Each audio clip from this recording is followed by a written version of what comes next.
Hello again. So now you should have a good understanding of joints and some of the key areas you need to be aware of as you build your skeleton. And that's what we are going to do next. Here we have our creature model, and as you can see I've adjusted the pose slightly so that when his arms are lowered he will be in a more relaxed pose. We also have the topology updates too, so he is pretty much ready to start working with. With that said, there may be areas on the model where we need to add in the extra edge loop or two to help with the deformation, but we will come to those as we work our way around. Before we create our first joint, let's take a moment to think about the sort of skeleton we want. We know this is going to be a game model, and that comes with its own set of rules. We also know that this will eventually be used in the Unreal game engine, so what I've done is export the default mannequin from Unreal so we can take a look at that and use it as a guide. Now you don't necessarily need to follow it exactly, but sometimes it makes things easier if you intend on using existing animations, for example. You can quite happily ignore the joint names and orientations and use your own setup if you prefer, which is what I usually do. So here he is, and we can see his skeleton here. So this is pretty much how we want our creature's skeleton to be. It has all the main joints we need, so the engine can use it without any issues. We will use roughly the same joint count, although I do like to add a few extra joints in to help with deformation and make the character more flexible. We will also use the same names. Where we will stray from this skeleton is with the joint orientations, and we discussed these in the previous video. As you can see, the Unreal mannequin uses X as its primary axis, which points to the next joint. What we are going to do is use Y instead, and there are a couple of reasons behind this choice. Firstly, when it comes to moving around in Maya, X and Z are seen more as the positional axes, whereas Y refers more to height. So it makes sense to replicate this in our rig. The second reason is that there has been research done on this subject, and Y was found to have fewer issues when exported to Unreal, particularly with Euler flipping.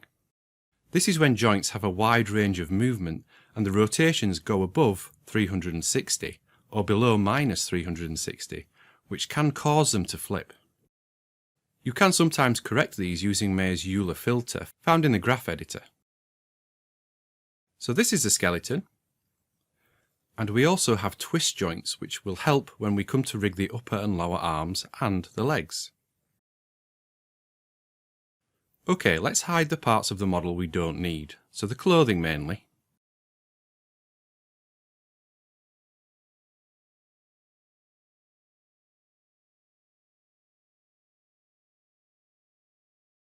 Oh, we need to keep the head. And let's turn off the texture. And let's use default lighting. Let's also hide the floor plane for now. We also need to see the wireframe, as that will help guide joint placement. Let's open the Create Joint Tool options.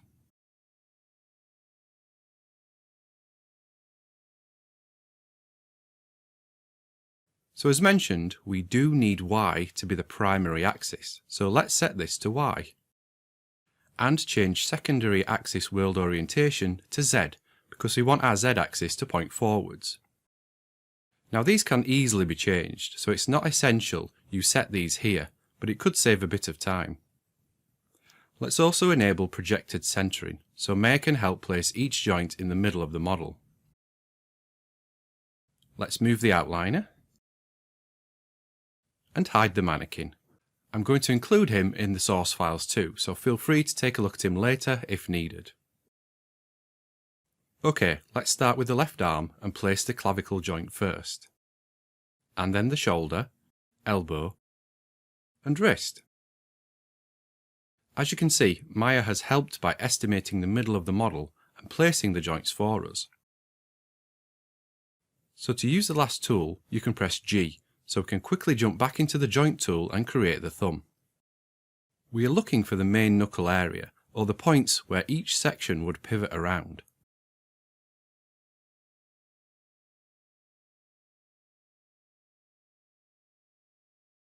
Now the main finger, So the knuckle looks like it should be here.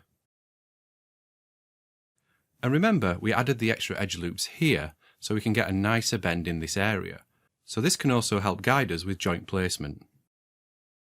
And then we need another at the end of the finger. The claws don't bend, so we don't need a joint in those. If you're not sure about where the best place is to put your joints, then refer to some skeleton reference. There's plenty available online. Okay, the last finger now.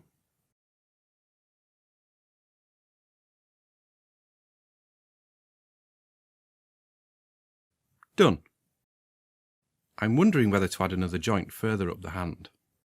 I'll leave that for this rig. It's only going to be a basic skeleton, so we don't need the metacarpal movement. Another thing to be aware of with any game skeleton is the joint count. Each extra joint you add will impact on the engine, so the more you add, the more chances you have of slowing the game down, so it pays to be frugal.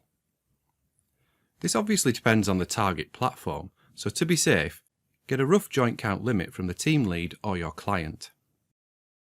Okay, we will leave the hand like this for now. Let's create the leg next. We want the first joint to be here, at the crease of his hip. The next at the first knee. And another here. Let's check the texture for a second. Okay, I was wondering how far the toes could spread, but it looks like they could be limited to the base of the foot. Okay, let's add a foot joint here.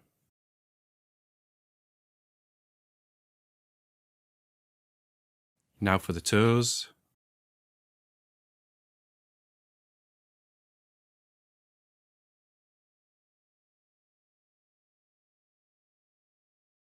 One here.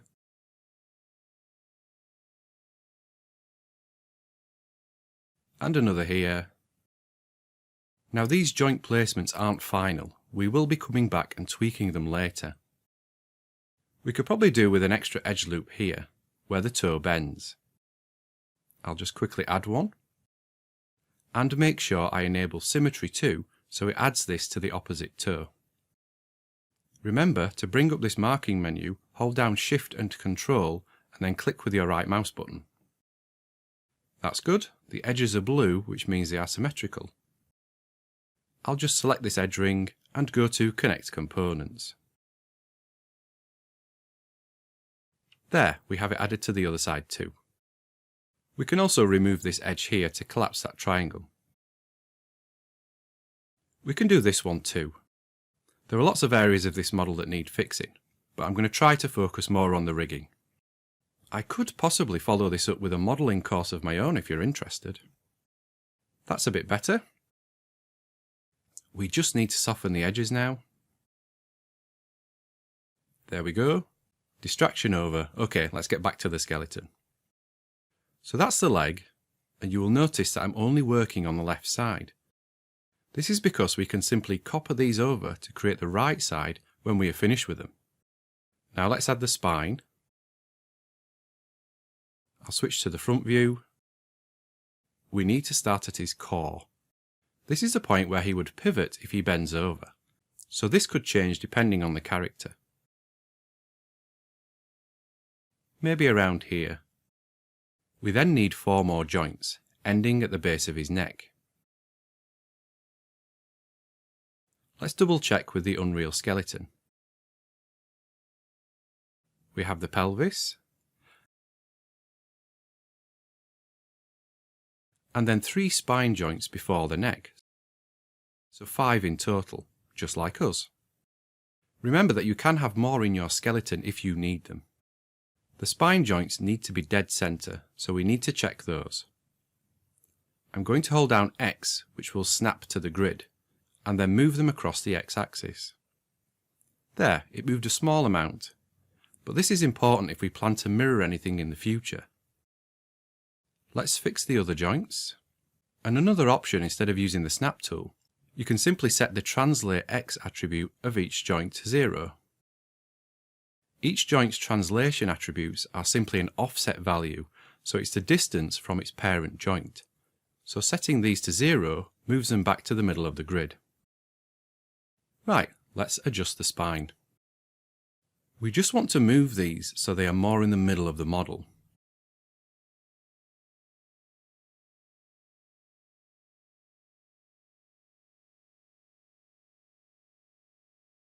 As a general rule, it's good to have a joint just under the rib cage, as this is a main pivot point. The upper torso is more rigid, but it helps to have a little flexibility for when the torso is twisting. That's why we have this extra joint above it here. You will see that if I move a joint, all the others above it in the hierarchy move too, which can be frustrating when placing joints. An easy way around this is to press Insert. This frees that joint's movement, making it more independent. So we have more freedom when adjusting these. Let's just move these back.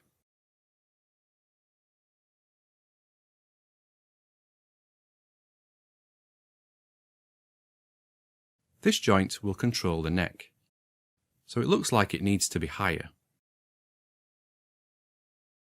Let's adjust this too, so it's more evenly spaced. Okay, let's move on to the arm. The clavicle is all the way over here, so that needs moving. Let's press Insert again so I don't move the whole arm. And this needs to be closer to the front, at the base of the neck.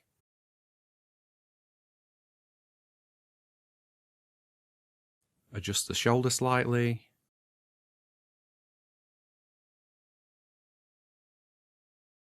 Onto the elbow. And the wrist.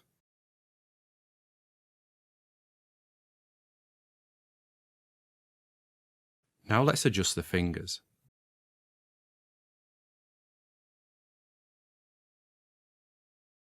These are small changes, but it's good to have the joints lying on edge loops rather than between them.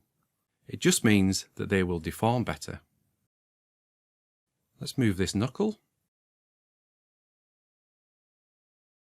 This needs to be in between these edge loops. Now the other finger.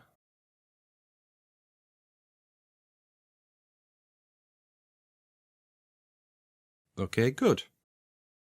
Now the leg.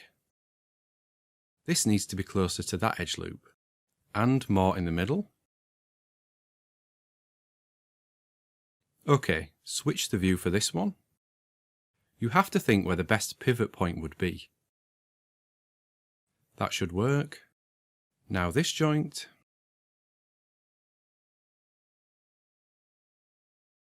Finally the foot. Let's maybe raise this so it's more like an ankle. Now to adjust the toes.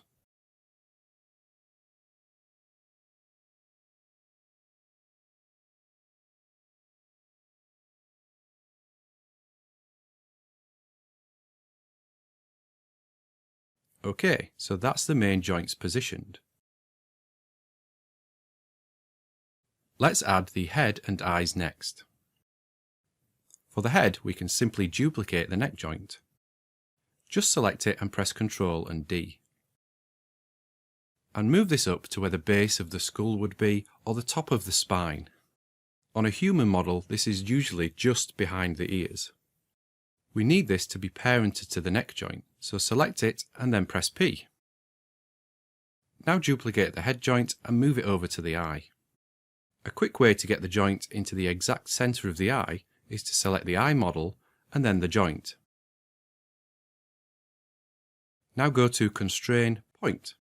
This will attach the joint to the model using a constraint. If we have Maintain Offset disabled, the joint will move. I'm not going into too much detail on constraints at this point, but if you want to know more, please check out my video on connections and constraints over on my YouTube channel. This has moved the joint for us, but it's also connected it too. So if we move the eye model, the joint would follow. What we need to do now is remove this connection. If we go back into the outliner and find that joint, you will see it has a point constraint node attached. Simply delete this to free the joint.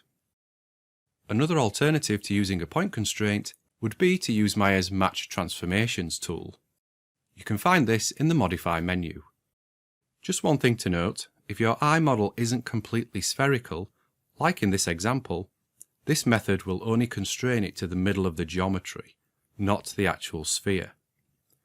In that instance, simply move the joint back once the constraint is deleted or you have positioned the joint.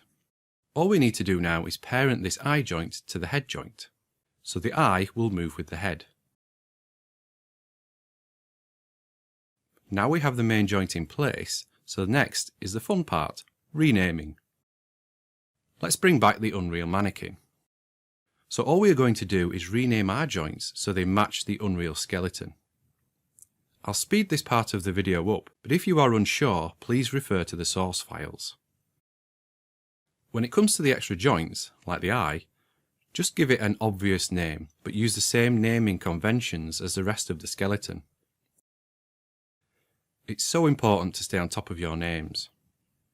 It means your scene and rig are better organised, plus it prevents names clashing, something which will throw up an error when exporting into Unreal Engine. Now let's look at adding some of the extra joints we need. The first is the root joint. The root is essentially a locator, so the engine knows where the character is in virtual space. It can also be used to effectively pull the animation back to the world root, something which is essential with game animations. So if the character is animated moving away from the world root, Unreal can pull it back, and then it can position it itself so that the character can more accurately interact with world objects. You can read more about how it works in Unreal by following the link on the screen.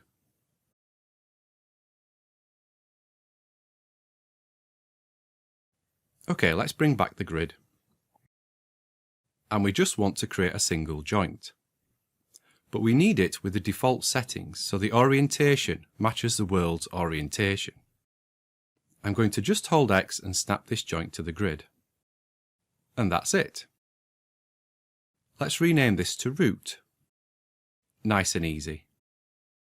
Now duplicate the root joint and holding V, snap that to the pelvis joint.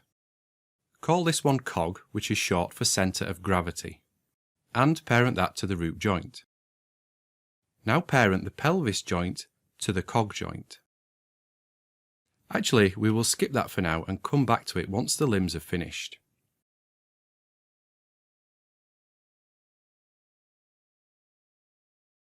So next we need to add the twist joints. You can see one here on the Unreal skeleton. Let's copy that name for now. Duplicate the lower arm joint and delete its children, so there is nothing parented to it. We need this joint to be exactly halfway between the lower arm and hand joints. The quickest way to do this is to use another constraint. Select the hand and the lower arm joints and add the new lower arm _ L1 joint to the selection. You add this one last because this is the joint being constrained. Now go to Constrain Point, just as we did earlier. So just like we did with the eye, we need Maintain Offset disabled so the joint moves. You can see that it's now moved between the other joints. Now it's in position, we can delete the constraint and parent that to the lower arm joint, so it moves with the lower arm. Also, we need to remember to rename the new joint, so let's paste the name we copied earlier so it matches the Unreal skeleton. That's the lower arm done. Let's move to the upper arm, and we are going to treat this area a little differently to the Unreal Mannequin. So as before, duplicate the upper arm joint and delete its children. Let's find the name of the twist joint.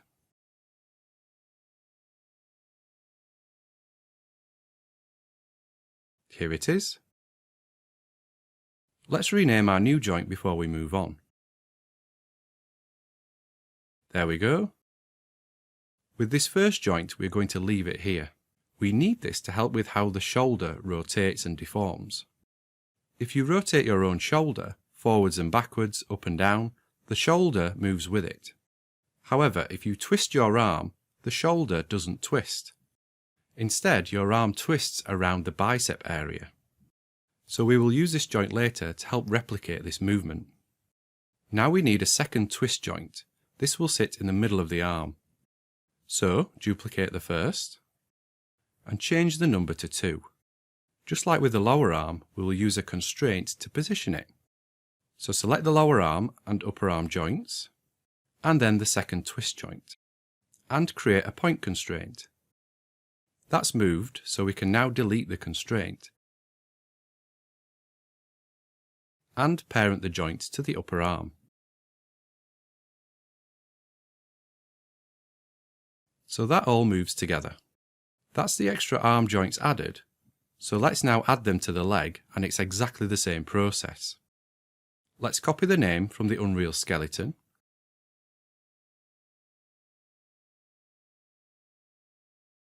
so with the thigh we are going to use the same setup as the upper arm, so we can get the correct deformation, meaning the upper thigh doesn't twist as much as the lower.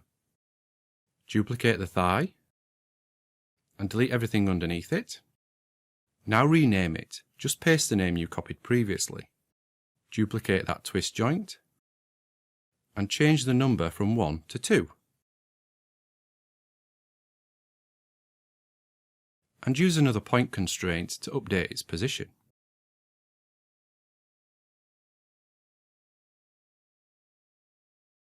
Remember to delete the constraint node. Oh, and I'll fix that name. Okay, that's better. Now parent it to the thigh joint.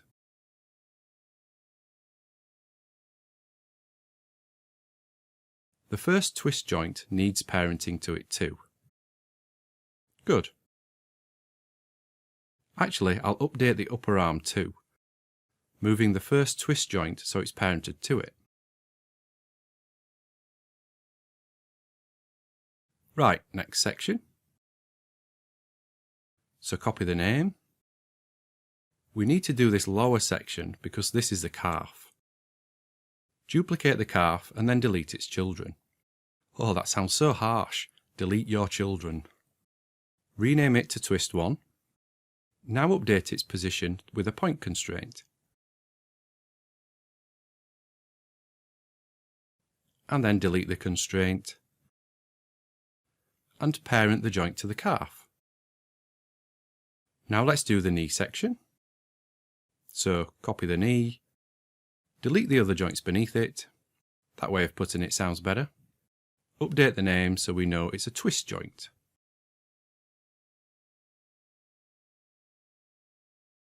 Point constrain it to the calf and knee joints.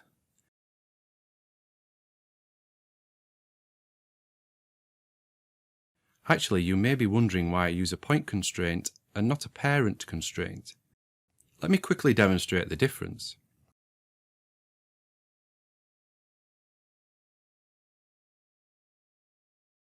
If I use a parent constraint instead, we can tell it to use the translations and rotations. Applying that moves the joint, but it also rotates it too. So as you can see, the joint's orientation has changed, whereas we need it to remain the same. This is because it's trying to find an in-between point from the orientation of the first joint and the orientation of the second joint. This is why I prefer to use a point constraint in this instant. The orientation is kept the same as the knee joint. Okay, let's delete that and parent the twist joint to the knee.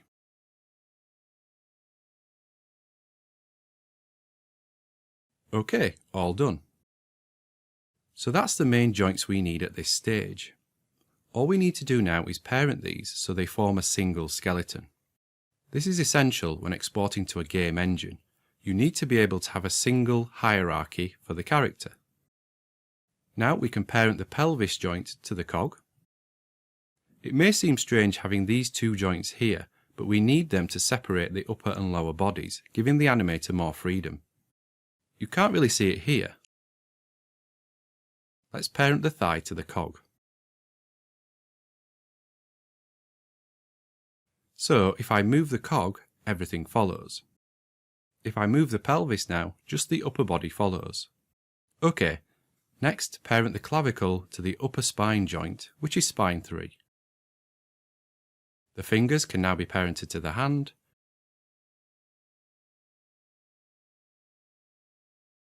and the toes to the foot joint. So there we have a single hierarchy. The problem is the joints are different sizes. This is purely a cosmetic thing though, and doesn't affect the rig, but I like to make sure they are all even. So select the root joint and go to Select Hierarchy. Now update the radius attribute in the channel box. Let's maybe set it to 1.5. That's better, they are all the same radius now. OK, so that's the skeleton built. Well, half of it anyway. Let's take a break here, and in the next video we will look at updating the joint orientations, rotation orders, and create the opposite side.